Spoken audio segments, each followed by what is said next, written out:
And today we are joined by Danavir Sarria. And Danavir is an 11-year digital marketing veteran who's helped grow multiple 7- and 8-figure brands. Today he runs Supply Drop, an e-commerce marketing agency that's helped noteworthy brands like Kettle and Fire, Drink O2, and Verb Energy.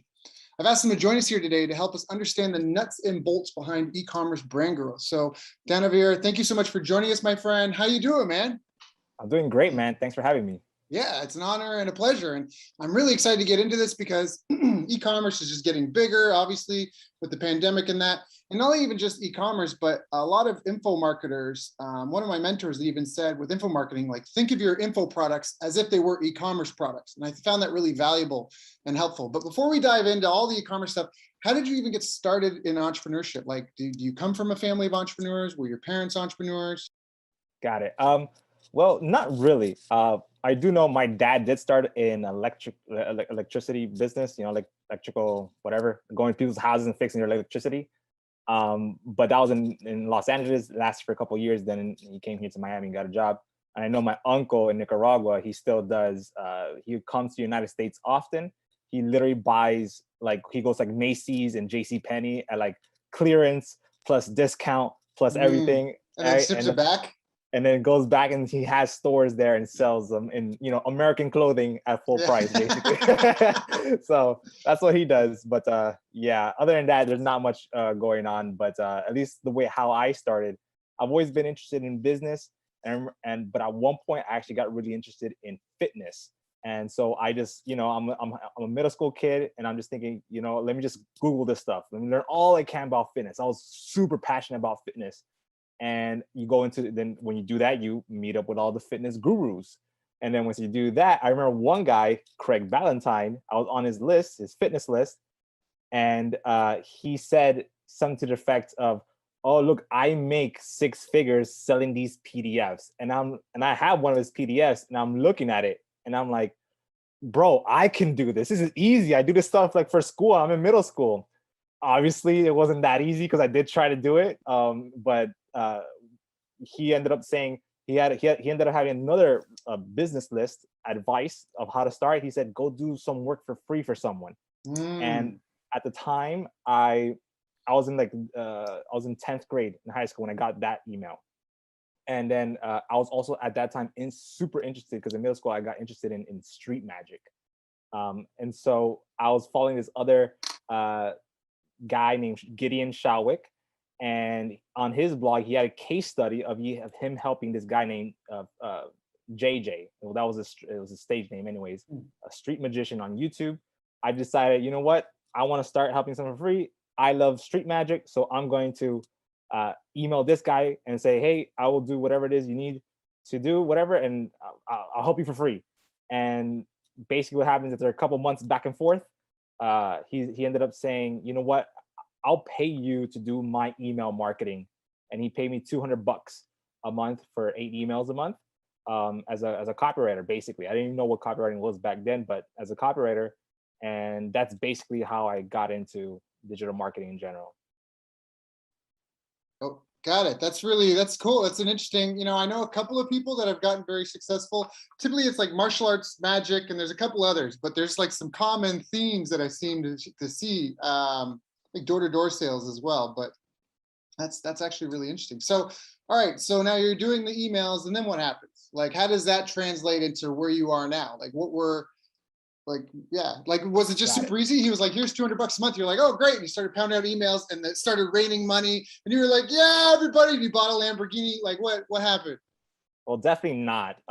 So the whole point of it was to build a fitness business, like sell my own fitness info products, because of Greg Valentine. I had that dream for like years at that point, and still years for after that.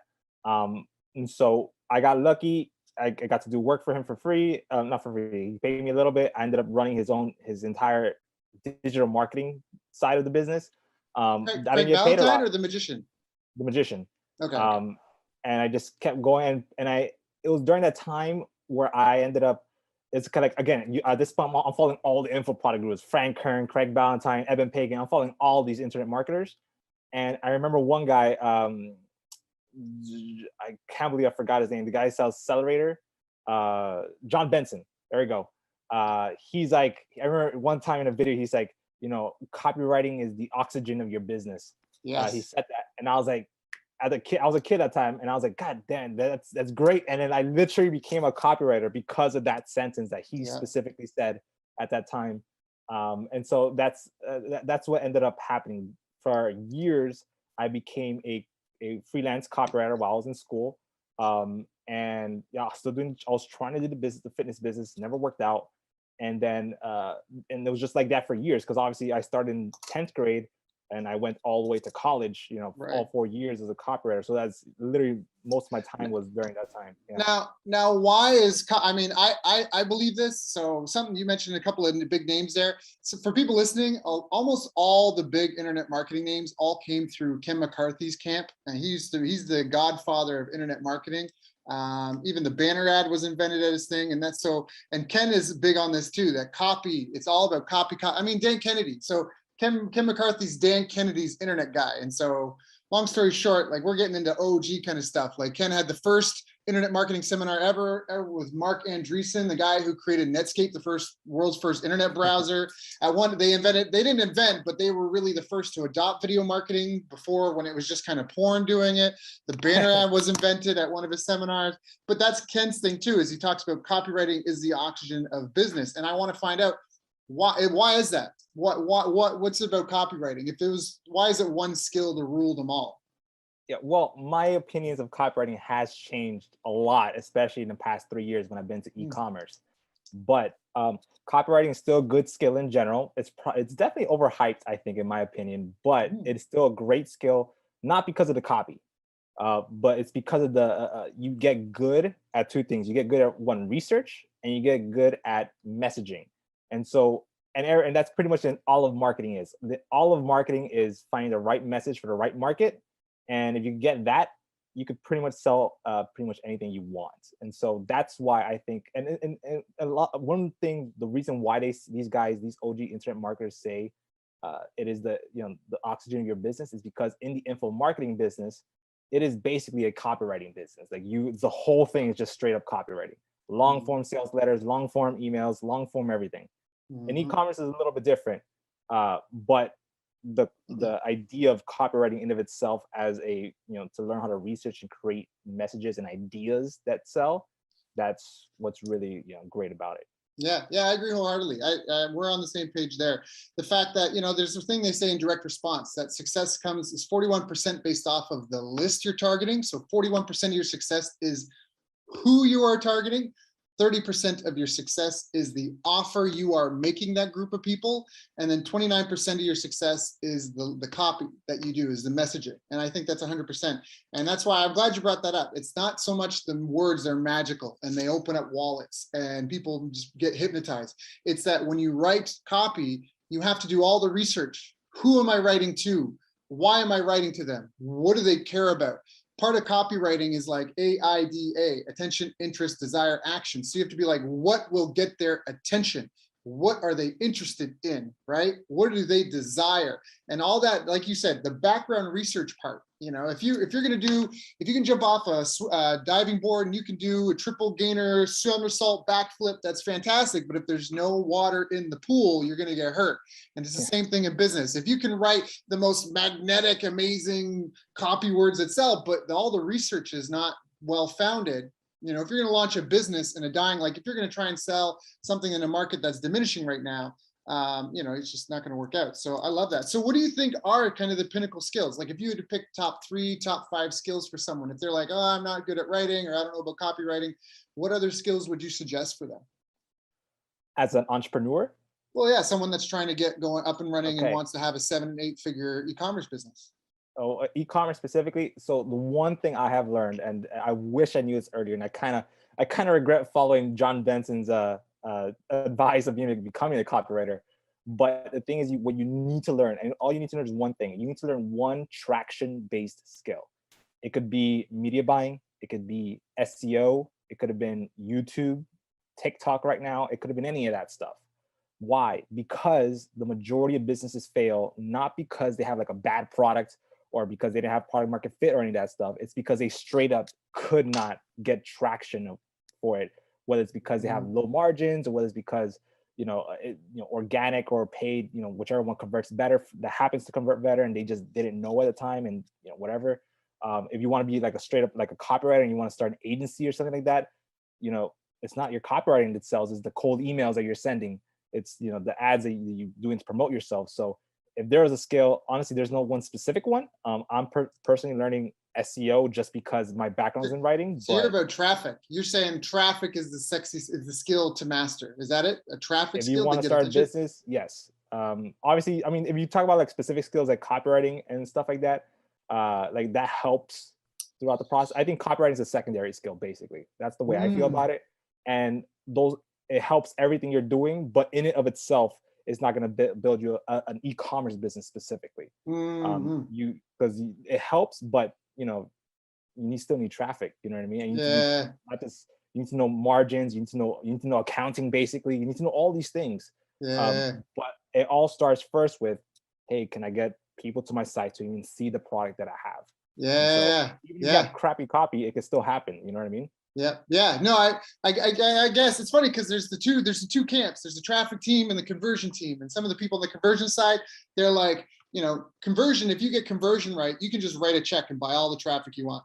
But you kind of hit a point there where you might be a conversion guru, but if a tree falls in the woods and no one's there to hear it, doesn't make a sound. If you got the world's greatest sales letter, but there's no eyeballs on it, doesn't make a sound. But on the other hand, if you've got all the traffic, I mean, I know a ton of people that they've got build blogs that get hundreds of thousands of page views a month, and they're just selling AdSense and advertising because they don't know how to convert it. They're like, I got all this traffic, but I don't know how to make any money on it. So, it's just interesting. And I think you brought up a really good point that, once you feel like you have an offer, or just in general, you got to get eyeballs must be sacrificed. This was something that was told to me early on, where I was nervous. I'm like, yeah, but I don't know if it's good. And they were like, eyeballs must be sacrificed. Like it was like, I felt like it was like a gladiator arena, just like sacrifice them to the altar of your goals.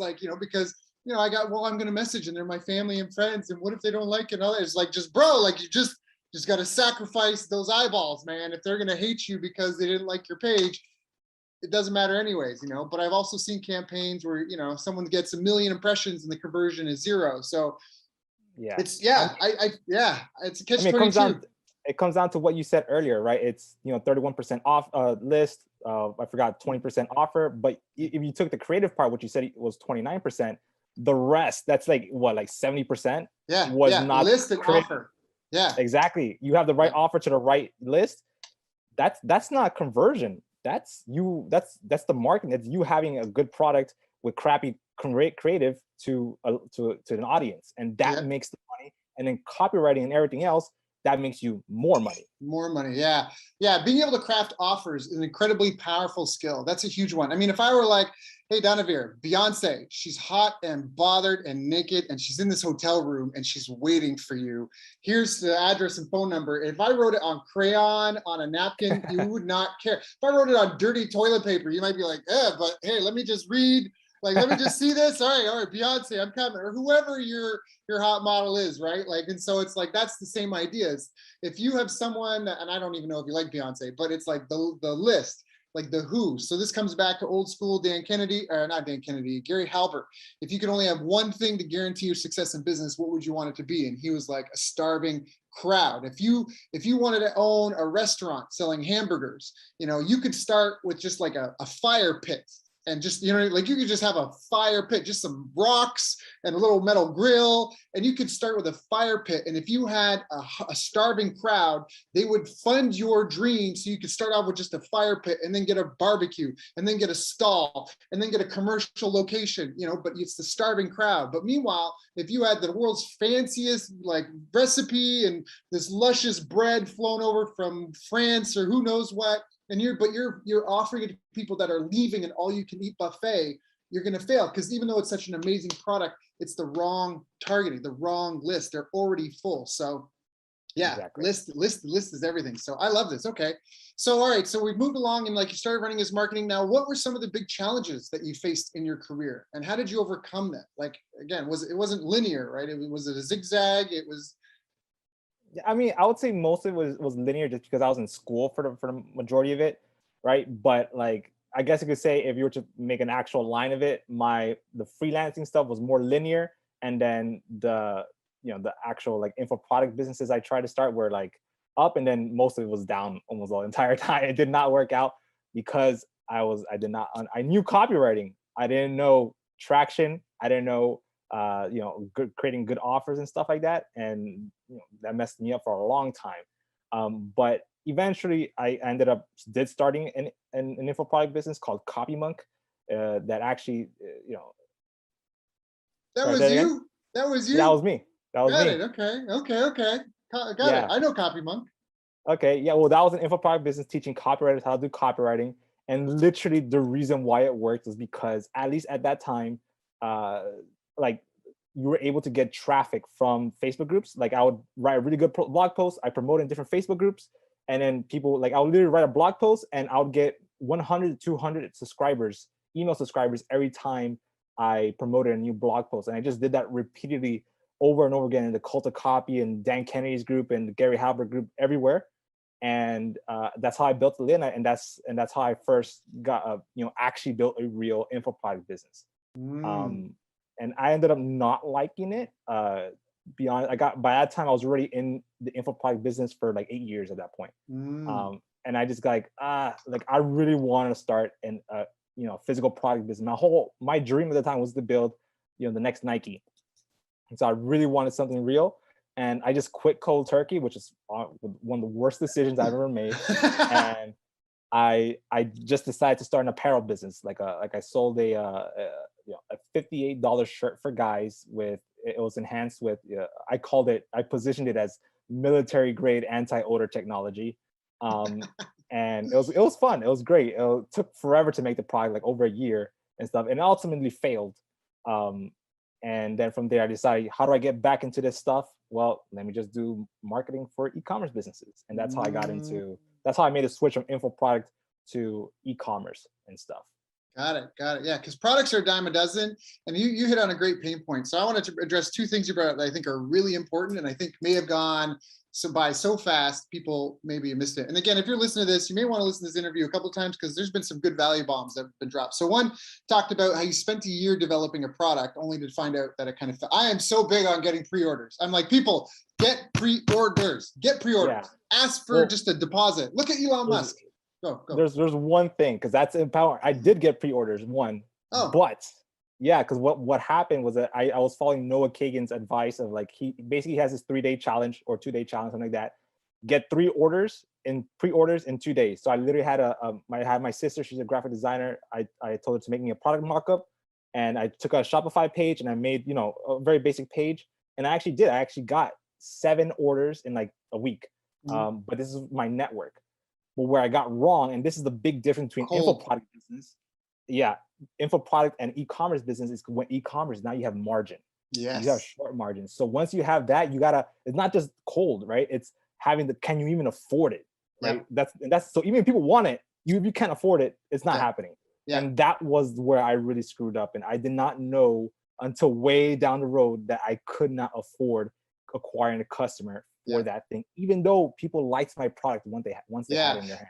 I had the same thing. I did a subscription box. I launched this recovery box because I'm all about, like, fitness is great, but really recovery is where it's at. Because if you're active every day, that's great, but it's like brushing your teeth. It's good to brush your teeth, but you can wear off your gums and the enamel of your teeth. You actually have to you have to have breaks in between. Like, silence is part of music as much as sound is. So I launched a subscription box, recovery box, and it was the same thing, but it took me 3 months to get, and people loved it. I think I got 30, 40 orders and people loved it, but it was like, I wasn't breaking even until month 2 and 3. And I just was like, I just don't have that deep of pockets right now for that kind of thing. With all stuff, like, I'd like to brag and be like, yeah, man, I got 100K I can just throw away and hope and make it in back couple of months.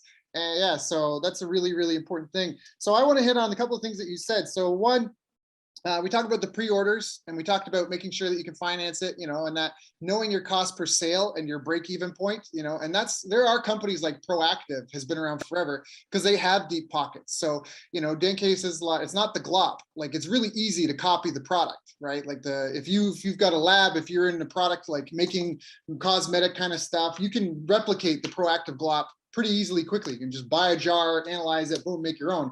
But what they can't replicate is the marketing, like the marketing, knowing who the target market is and the messaging that dials in, and the economics of the business. It is cost prohibitive to compete with them because they can be omnipresent everywhere with this dialed in marketing message that's going to crush anything that you're trying to do with them. And they're losing money for like the first 5-6 months or something like that on a subscriber. And they're just, but they know when people subscribe, they're going to stay 12 months, 18 months, 3 years, whatever. So it's like, they know the lifetime customer value is like 5. Like I have a buddy, he's been on our show a couple of times, Jermaine Griggs. I think at one point, I don't know about now, but at one point his lifetime customer value was like $590 something. So the average customer paid him $597, but most of his products were like $30 that I knew of, like $30, $97. So it's like, how long is it taking him to make that, you know? And so it's, you know, if you spend money today and you know, like, hey, I spent $1,000 today, but I got these buyers and I broke even or kind of broke even, but I know, because I know my numbers, that I got another 55 grand coming in, you know, you would just wait and get it. And it's the same thing with more zeros attached. So that was one. The other one, you talked about the importance of traffic. So I want to mention again, there's really only 3 ways to get traffic. You can buy it, you can borrow it, and you can build it. And so you had talked about CopyMonk and how you borrowed traffic to build your own. Other people have put Facebook groups together, and you were able to to tactfully engage with those communities and give away free content in a way that built your own following, right? Even this, like you're borrowing my audience and I'm borrowing yours, and together we're building our own platform. So you can buy it, borrow it, build it. And one of the fastest ways to go from 0 to 60 in any business is always to borrow it, because unless you can buy it. So often what's a good strategy is to buy traffic if you can afford it, to help dial in your messaging, and then go around and borrow all the traffic you can from the people that have the audiences that you know, like, trust, you know, that are relevant to you, and just give them all the profit for free if you can, because the value is going to be in the list and the audience you build. And that's where, you know, you need to have your back ends and stuff. I just want to mention that because you were just really clear about how important it is to get traction, how much that is, you know, and to get everything dialed in. And you also mentioned another really good key point I think is important to mention. You know, as far as like when you're trying to test your product or offer, you'd said you got your 3 to 7 sales. I think it's really important people gain for like 50 plus sales, because that's where, again, if you're going to have a thriving business, you need to consider yourself still in early launch mode, test launch mode, until you got those kind of 50 sales, because you got kind of proof of concept. But like you said, you know, I feel like what a lot of people do is they launch this business, all their family and friends buy, then they get busy delivering to their family and friends. No one's running the marketing, you know, and then they kind of go through the seesaw of selling and delivering. And then they max out their family and friends who all make the obligatory purchase. And now you have to go talk to people who don't know you, who don't like you and don't trust you.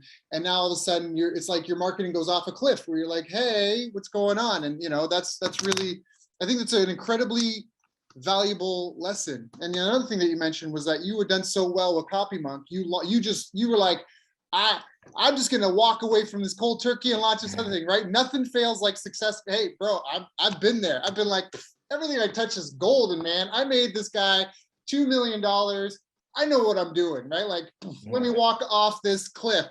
Like, yeah, I get it. So what would you recommend to anyone that's starting out right now or struggling? Like if you had a son or something, you'd be like, son. Yeah. Well, it's funny because I am on my way to starting a new direct consumer brand, new e-commerce brand. But what I'm doing specifically is I'm going completely the other way that what most e-commerce people do. Most e-commerce people they basically launch a product and then they just want to depend themselves on paid ads. But especially when you have margin, especially at the beginning of an e-commerce business, margins that's at your lowest margins you have. Then you have iOS 14 that's happening. That's not going, the privacy stuff is only gonna get even harder for advertising coming soon. iOS 15 is coming out next month. And so really what I'm doing is I'm building a blog, a men's grooming blog. And I'm building that for literally like 2 years first, and make it profitable in of itself, you know, with ads, with affiliate stuff, with email sponsorships, all that kind of good stuff. Make it an actual media company, and then on the back of that, launch an e-commerce brand. So it's kind of like two businesses, but you know, that's the idea, to build a moat that because if I'm competing against other men's care brands, they've got good stuff. They're already $1 million brands. They've got all these connections, all this stuff. How do I build something that's completely different, or at least gives me a moat, so that if they try to even copy me, that it's I'm still always going to be able to at least survive. Because I don't want to start multiple e-commerce brands to fail a bunch of times and then do it. I want to do it once, and I want to do it right, and I want to do something that's going to work no matter what. And because my skills in copywriting and stuff, and because I've blogged before, I know SEO. It's working right now. I'm like 9 or 10 months into it. It's definitely working. All I got to do is keep it going for another 18 months. It's pretty much there. And then I could take the risk with starting the e-commerce brand on top of that. And because I have that audience, the traction, I don't have to pay for paid ads at the beginning. And then that gives me the volume to then increase my margins. And then that gets me to the space where I can use ads and Amazon and physical retail to then scale the business right after that. So when you look at like an e-commerce business, like a regular one that relies on paid ads, they're like this, right? Yeah. Obviously, because you're spending money and you're profiting and stuff. What I'm talking about, the content and commerce model, that's what it's called, yeah. Which is Food 52, Glossier, Bulletproof, all these brands, their business model looks like this. They're very slow, and then they're slow for a couple years, right? Because they're content. And then once they start their e-commerce business, they just freaking explode and grow even faster than the regular paid ads based commerce businesses. And so that's the model that I'm going for. Yeah, got it. I'm a fan. Like I said, there's 3 ways: buy it, borrow it, build it. Borrowing it is social media too. And SEO is great. Actually, a buddy of mine wrote an article, because when I had my martial arts school, I like you, I dove into the SEO. And even after I left that martial arts school, it was generating leads for me consistently. Yeah. It's the martial art I was in, like, it's just not easy. It's not like dentists and fitness trainers. You can't just sell the business easily, because it's a bit of a guru business. Most martial arts schools that get sold, they train up their own student base and sell to one of the other students, and so I just didn't have the time. I had an opportunity to go get paid $100K US and work and possibly make a couple of million gross, not necessarily me, but with the company. And I really wanted the skill opportunity. But that SEO work, like you said, it paid for 10 years. For 10 years, I still had until the domain name expired, because I paid it out like 5 years or whatever.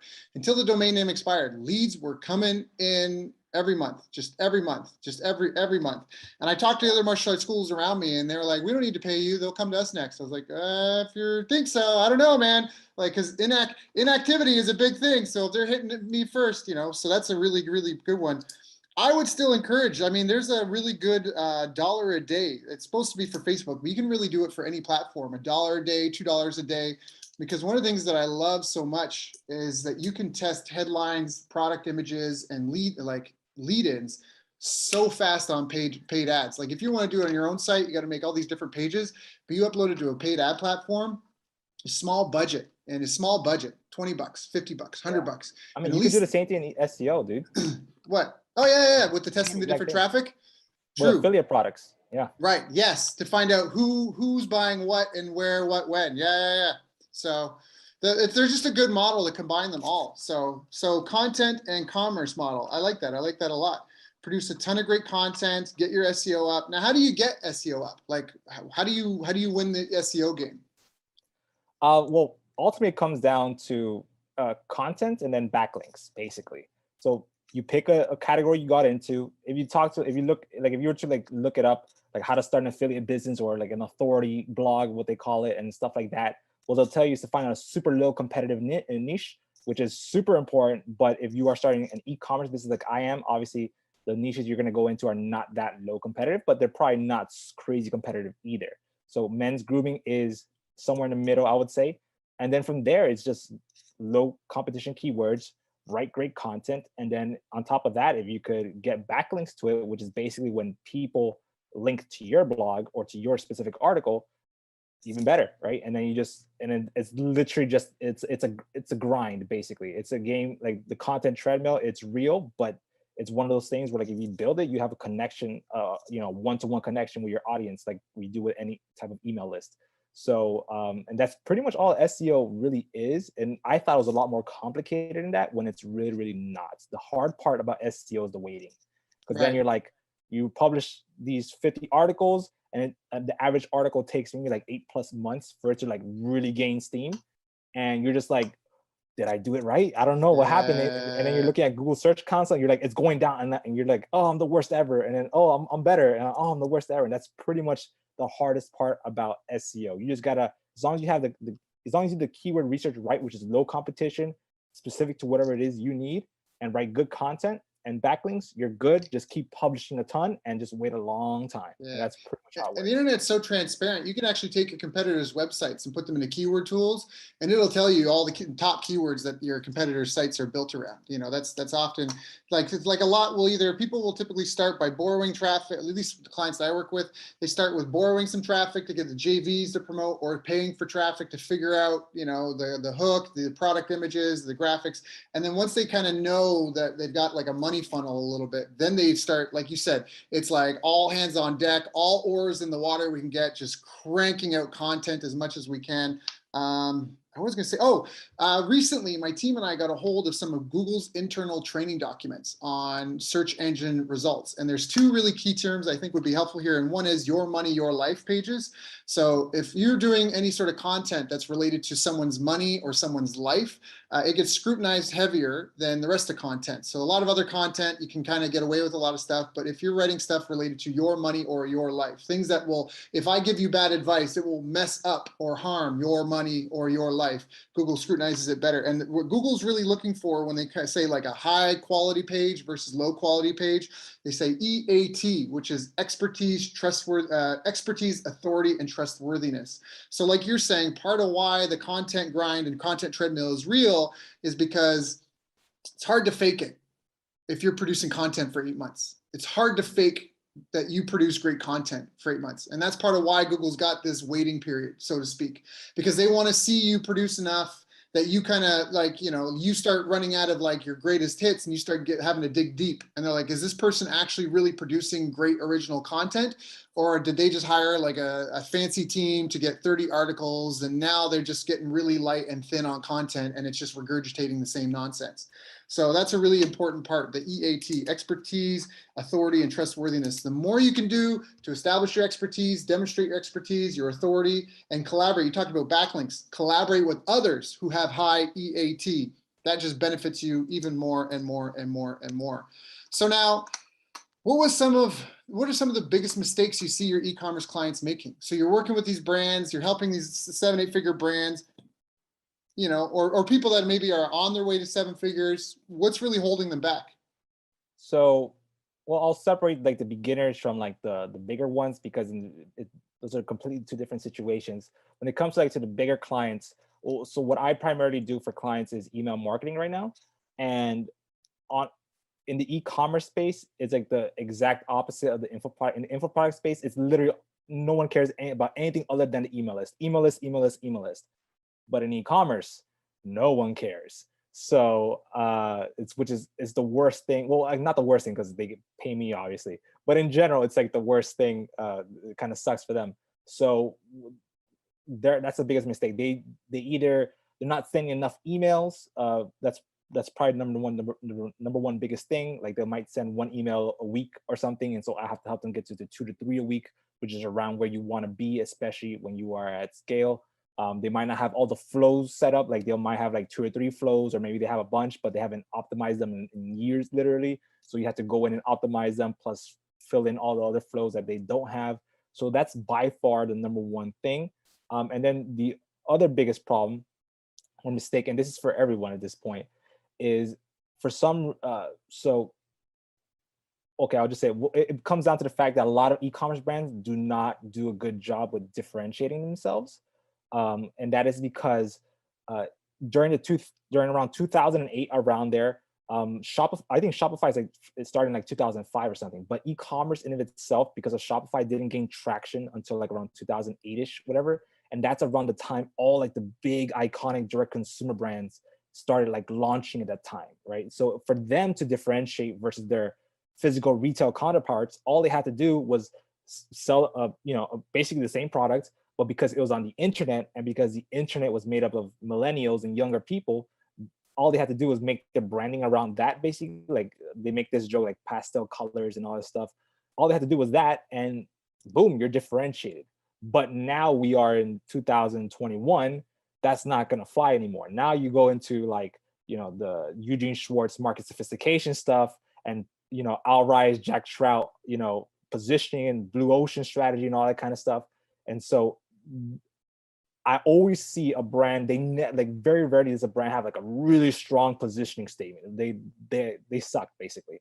And so you see a lot of headlines of people are like, this brand is we thought it was doing good, but it turns out that they're bad. When then you look at the positioning, and it's like, bro, like there's literally nothing different about your thing versus everyone else. So why should I buy your stuff? So which comes back to the offer. It comes back to the offer. What's your offer? What's your positioning? Why are you unique? And why, again, so all things being equal, if they can compare what you do to other people, the lowest, it's a race to the bottom in terms of pricing. And that's the opposite. The goal of business is to make money, right? And market efficiency is about delivering the best, for the lowest price. So if you are in a category of multiple people, then it's going to be a race to who can provide the best for the most efficient pricing, right? Yeah. But that's why you want to have a unique offer and unique positioning. So you are in a category of one. And I love that you brought this up. So so you talked about Gene Schwartz this is from a book called Breakthrough Advertising. It's a bit of a meaty book. Like it's kind of like a book you read and you're like, oh, and you got to put it down and come back to it.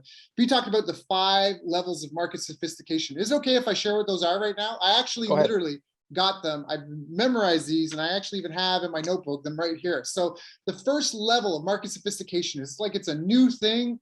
No one's really heard of it. So the goal is to be simple and be direct and make a big, dramatic, bold claim with your headline, make it as powerful as possible, and then bring in your product and prove that it works. So for example, lose ugly fat now. That's like big, bold. No one's ever heard this. What do you mean lose ugly fat now? I can lose ugly fat now? You're at the first level of market sophistication. People didn't even know that that was a thing, was possible.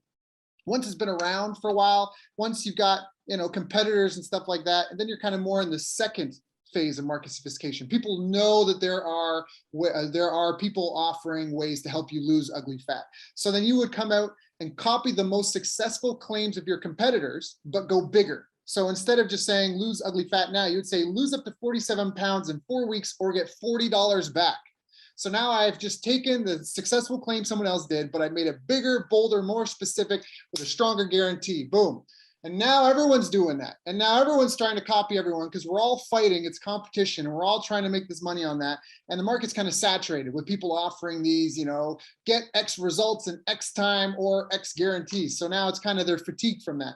So now you reach the third tier of market sophistication. And so what do you do? What do you do? Everyone's making these big, bold promises. Not everyone's able to deliver on them because they're marketing it too hard, perhaps getting too big, too crazy, too bold. It's not really believable anymore. You come in with a new mechanism for achieving the desired outcome. So it'd be like, this is the first wonder drug to lose ugly fat.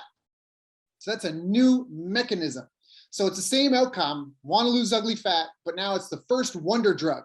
Helps, easily dissolves wonder fat, whatever it is. But then it's about the new mechanism. And that was like green coffee beans was a thing in the past. And that was a new mechanism for achieving the same result that's been around forever. And, keto, new mechanism for achieving the same result people went after forever. I want to tell anyone listening to this, if you're struggling to lose weight, I want to make it really simple for you. The no food diet is fantastic. If you look at Ethiopia, anywhere there's been famine, you can see that the no food diet is very slimming. It's very slimming.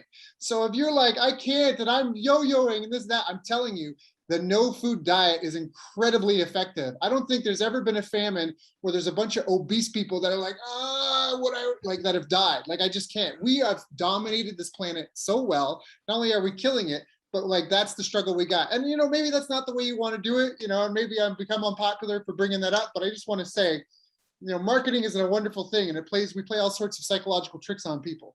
So now we've hit the third stage with a new mechanism, but now everyone's got this new mechanism. Everyone's offering, right, the no food diet. So now what do we do? Well, now you just do kind of what you did in the second one, where you make the new mechanism easier, quicker, more reliable, or better in every way. So for example, now you talk about the first no diet wonder drug that dissolves ugly fat.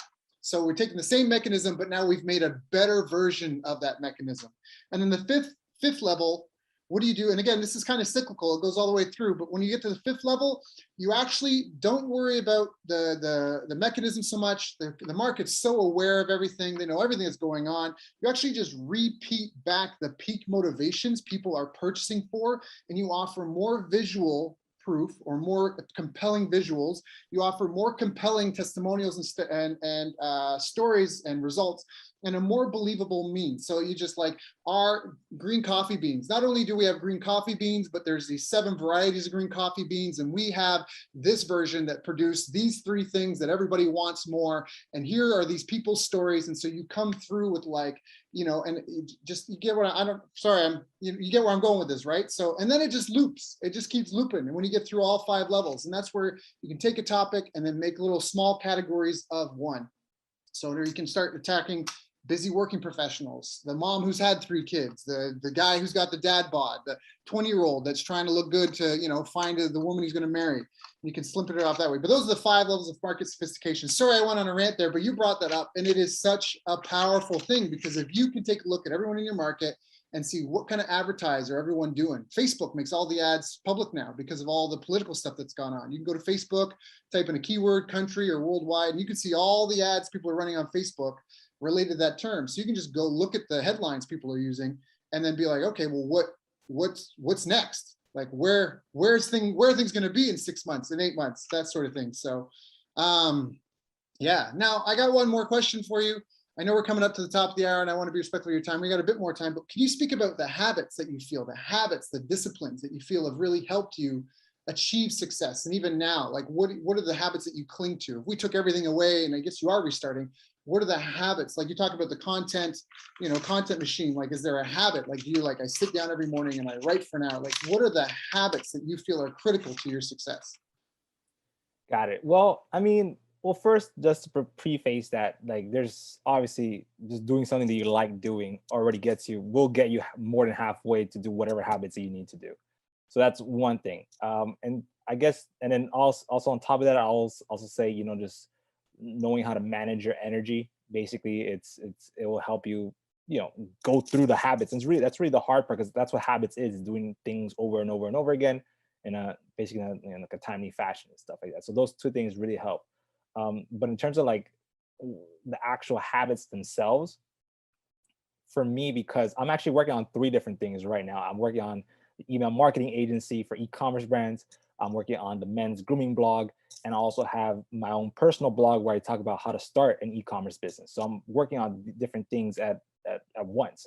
But I primarily spend my time with the clients, and then the men's grooming blog and the personal blog, it's like more, you know, I worked ahead of time. But basically it comes down to, one is, first of all, before working on anything, prioritize whatever it is that you're doing, obviously.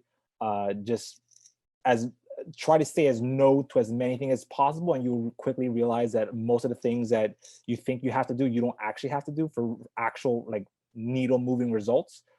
So that's by far my biggest trick when I do anything. And then from there, it's just, okay, you said no to everything. You've got now a list of things that you know that if you do this thing, if you just do that one big thing, it's going to move the needle. Great, perfect. Now do that thing. And for blogging, it's pretty simple. It's either going to be keyword research, blog post, and backlink. Those are the only 3 things you could build a multi-million-dollar blog just doing those 3 things over and over and over and over and over again. And then all it is from there on is, if something's important to you, do it early in the morning. And it's first thing you could do. And so that's pretty much what I do. Yeah. Early in the morning. Got it. Any tips on getting backlinks? Backlinks, that is by far the hardest part of SEO, and I theoretically know how to do it, but honestly I haven't really done most of it, because it's hard, because it's the content for backlinks is actually much harder than content for like your own blog, because other people's blogs are like, oh, this is my blog, you want to blog here, it better be some good content. But when it comes to backlinks, like for my personal blog, the business blog about how to start an e-commerce business, what I do there is using Haro, Haro.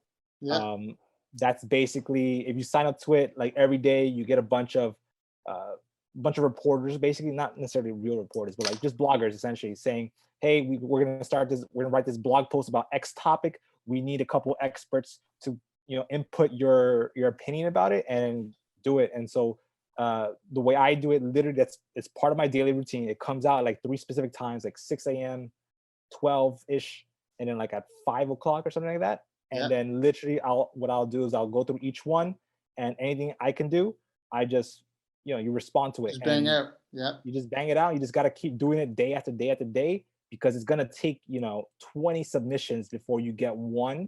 But that one that you get is like a really good blog. Like you're getting like a really good backlink. So that's Harrow for my e-commerce marketing blog. And then for the other blog, the men's grooming blog, for now, I haven't done any active backlinking besides paying, a link building service. But what I will be doing, and I think this is where the real, I guess, the future of the backlinking stuff that I really want to focus on, triple down on, but it's really hard to do, is creating original research. So imagine you want basic stuff that people want to link to, essentially. And original research is the number one thing people want to link to. And if you can find a keyword that matches with that research, that's obviously you then at that point you get links, without even trying. You just publish it, and for years you get backlinks the whole time. And so for a good example of that is, let's just say, for example, like, the pandemic, it made a lot of people go into remote work, basically. And so you have a blog about remote work, and so you decide to survey. You have an email list of 2,000 people, and you email them and you say, hey, you ask them like 5 different questions about remote work. Did you have a job and the pandemic made you go to remote work? Do you like remote work? All these like different survey questions. And then all of a sudden you get, let's just say, for example, you have 100, 200 responses. Now you write a blog post, detailing your research.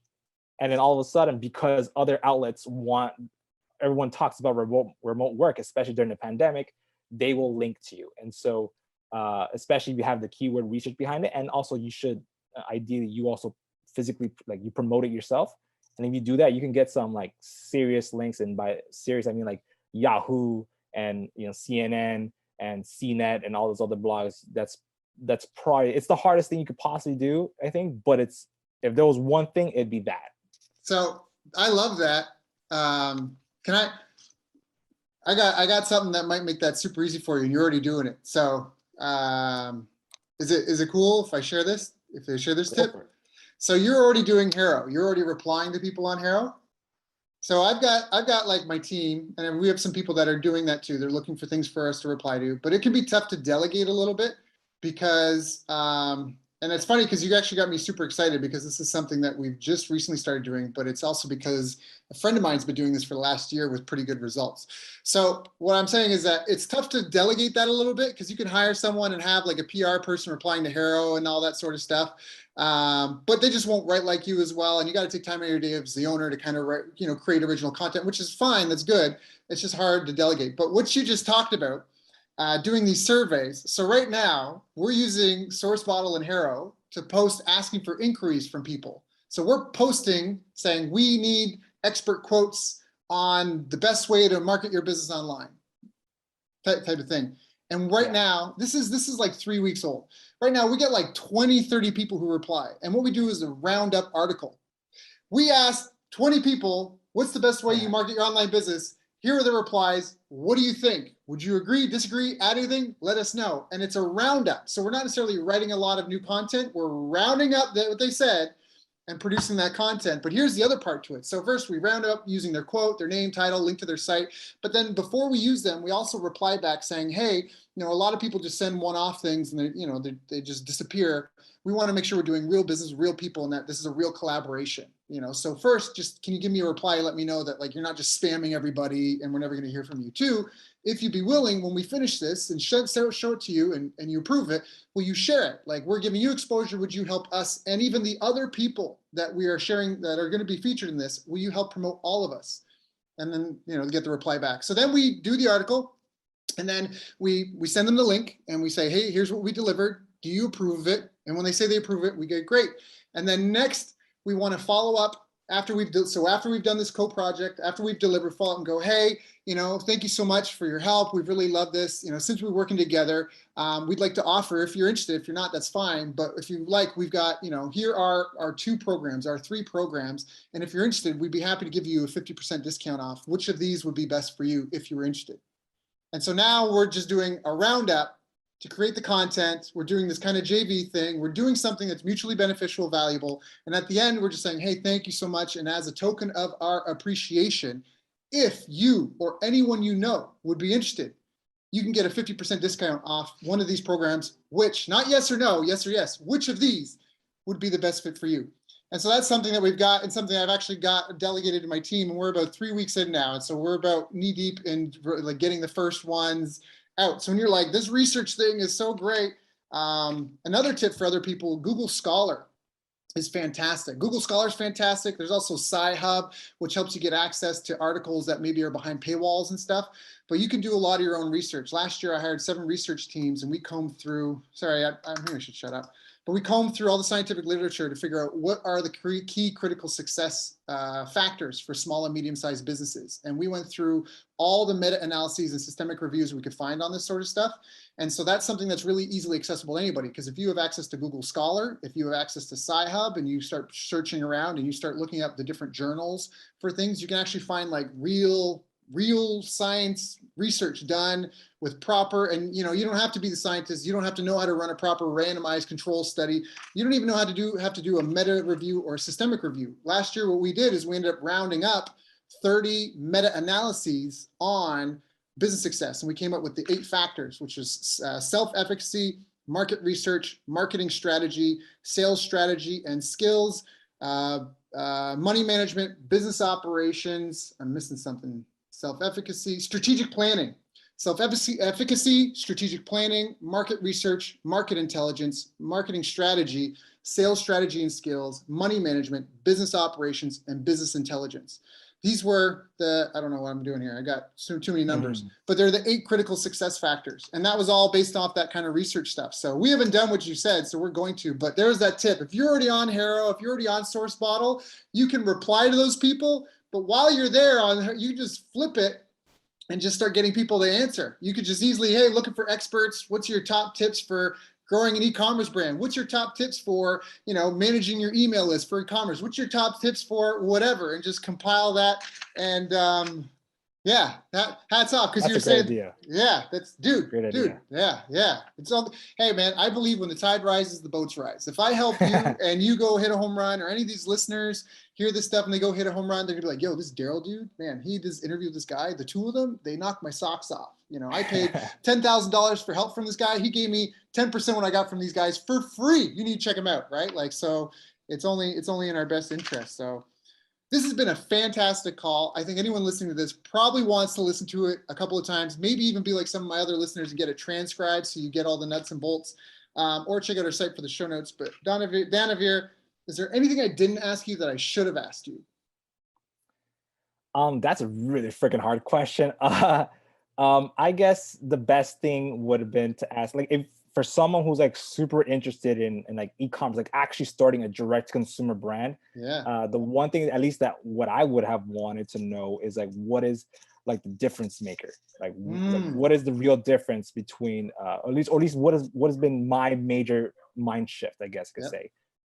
And that would have been, because when I came from the info product side of things, and info product is all marketing. That's literally all it is. But in e-commerce, and I did not understand this at the beginning, and that's why my apparel business failed, and why I'm doing the complete opposite for my men's grooming brand. It's an accounting business.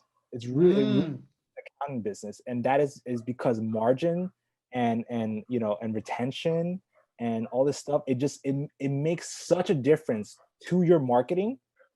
I honestly think at this point, and Dan Kennedy says the same thing too. It's even more important than the marketing. Because I think I might butcher what Dan Kennedy said, but he said something to the effect of, you can't out-market bad math or something like that. Yeah. He also said there's no strategic advantage to being the second cheapest in the market, but there is to being the most expensive. Yeah. Yes, exactly. And so, that is by far the number one thing. And so all of my decision making, straight up, the reason why I have the blog, the reason why it's men's grooming in the first place, the reason why, I do everything that I do is because I know that the math behind growth is more important than the marketing, because without it, the marketing literally will not work no matter what it is you do. And then when it comes to the marketing, at least for me, I have my backgrounds in copywriting stuff, so it's a bit easier. But without the math, and it's more important. Besides, obviously product market fit. Product market fit is obviously the most important thing by far, obviously. But besides having a product people want, it is definitely that you don't have to be like an accounting whiz or anything, but do get comfortable with margins and P&Ls and stuff like that. Yeah, let's talk about some of these KPIs. So like you talk about margin, retention rates, those are huge. Cost per lead, cost per sale, cost of goods sold, right? Your net profit per sale. And then things like lifetime customer value. How much money do you make from a customer the first 14 days, 30 days, 60 days, 90 days, 6 months, 1 year, depending on the thing you're selling? Because Dan Kaye said that. I think also Gary Halbert said, it's arithmetic. You don't need to know any fancy math. It's arithmetic. I spent this much, whether you're doing SEO, whether you're doing JVs, like, strategic alliances, whether you're doing paid advertising, you're paying for customers somehow. You're paying in time, you're paying in money, you're paying in hosting for your website and the domain name. So it's like that cost divided by number of leads, right, equals how many sales. So cost minus sales, minus tax EBITDA, right? What is it? Earnings, interest, EBITDA. There we go. So EBITDA, right? Minus EBITDA, which is like your operating expenses, taxes, all that stuff, equals net profit. And even if you're only netting one, so let's say you're only making $1 per customer, but you want to make $100,000, then you go get 100,000 customers. You know what I'm saying? So but you got to know those numbers. So for context, my apparel brand, the one that failed, my product was at a $58 full price. It was like a 30% margin. And I assumed it would grow because that's what it just grows. That's what people tell you. Right. But no, you have, you have, like, if you're starting a brand, do not start anything that's below 65% if it's CPG. Because if it's not, unless you figure out a way to get to physical retail early, or you start a blog like I'm doing or stuff like that, it's just not going to work, mathematically speaking, no matter how great of a marketer you are. And so that is by far the number one lesson I've learned, I guess, literally in all these 11 years, basically. Yeah. And what I'm hearing you say is like, you have to drive business growth. Everyone wants to make like automated money and all this stuff, and it works, but I consider it like a bike wheel. You work really hard to get it spinning, and then you can stop and it'll spin for a while. But if you don't crank the wheel at all, right, like it's like a bucket with holes in it. So there's always, like, behind any viral business growth, there's mad men, mad women fanning the flames like crazy. But there are ways to leverage yourself, right? Like, this is leverage. We're doing this podcast interview, and then when we're done, the recording can work for us 24 hours a day, 7 days a week. But we had to show up, we had to do the work, we had to read the books, we had to get the knowledge and experience, we had to spend the time, money, and effort to make those mistakes, to learn those lessons. We had to get those clients to teach us, to work with, to have the experience to be able to share this stuff back. That's all work. So if somebody listens to this and they're like, man, that Danavir guy's sweet, I'm going to go check out his site, I'm going to go join his Facebook group, like, you might be making automated list growth and they might buy something, it might be automated income, but you had to put in the time, energy, and effort on that. So it's really, you got to leverage and, get rid of any of these false ideas that I'm going to make passive income. That's great. You want to make passive income, own real estate. You'll find out that it is passive income, but then you got calls in the middle of the night because the toilet's backed up. You got, like, there's always maintenance to stuff. And so that wheel analogy is great. Like, you can get a wheel spinning really good and then take 6 months off and then you come back and you spin the wheel. But the fact that you think you're going to build something and then it's just not, or that it's going to grow without you doing anything. Like, again, like, there's trends, right? Like, it's like leading and lagging factors. Like, oh, we're trending up. Oh, I'm going to relax. Well, it's like COVID. Like, oh, cases are going up, but now we start doing all this stuff. And then there's a delayed response type thing, So anyways, all right. We've gone so far over. Danavir, where do they contact you? We'll, of course, put the links and everything, but if they're just listening to this or they can't see the links and that, where do they go? Got it. Well, 2 most important sites to go to if you want to hire me for e-commerce email marketing stuff. Go to supply-drop-media.com. And if you are the entrepreneur, you want to start an e-commerce business, go to DanavirSarria.com. Of course, you can look him up on social media. He's got great content. That's part of why I brought him on the show. I mean, he's got great content, as you heard in this interview. Again, Danavir, thank you so much. I know it's late for you. I know you've got your own following that you could be creating content for. So, man, I appreciate your time, your energy, sharing this mind space, and hope to have you back on the show sometime soon.